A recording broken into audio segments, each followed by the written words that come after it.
Now, to lead us into the first activity, I thought we'd do a little exercise. Have a look at the 3 images that you see on the screen now. Do you identify with any of these images? What do you think this person's gone through? What do you think the story is behind the images? Now take a pen and paper. Write down what you think the story is behind the image. This could be in the form of a few phrases or words, or it could be in the form of a story. So now we're going to look at creating our own self-portrait.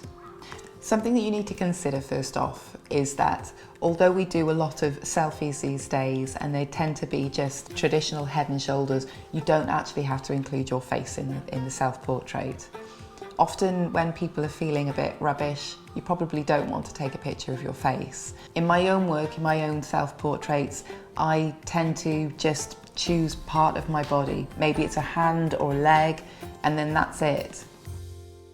So the first things that I tend to do when planning an image is I make lists and I tend to sketch my ideas down. So here's something that you can do to help brainstorm your ideas. Think about 5 things that make up who you are.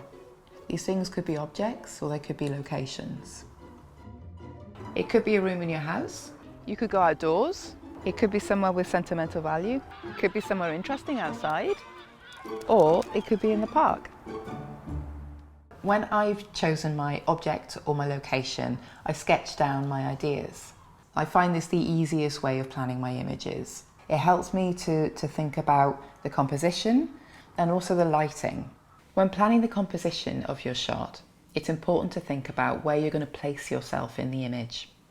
Are you going to be close to the camera? Are you going to be far away? Think about what part of your body is going to be included in the image. The use of colour is really emotive. You might want to use really strong attention-seeking colours like red, for example. You might want to choose calm, subdued colours that are more contemplative and peaceful. You might not want to use any colour at all. Lighting, composition and colour can all dramatically affect the feel of your final picture. With the lighting also, it's really important to think about what time of day are you going to be taking this shot and what the light is going to be doing, and also what kind of mood is that going to create in your image. If you're shooting early in the morning on a sunny day, then you might have a light, airy feel to your image. But in contrast, if you're shooting in the evening, late at night with a small light source, you could create a quite dark and moody or even sinister feel to your shot. Think about how you want to portray yourself in the image. Think about camera angle. You could photograph yourself from above. It's not the most flattering of angles, but you could shoot from below. The most important thing is that you have fun with it. There's no right or wrong way of doing it. Be ambitious with your ideas and just have fun.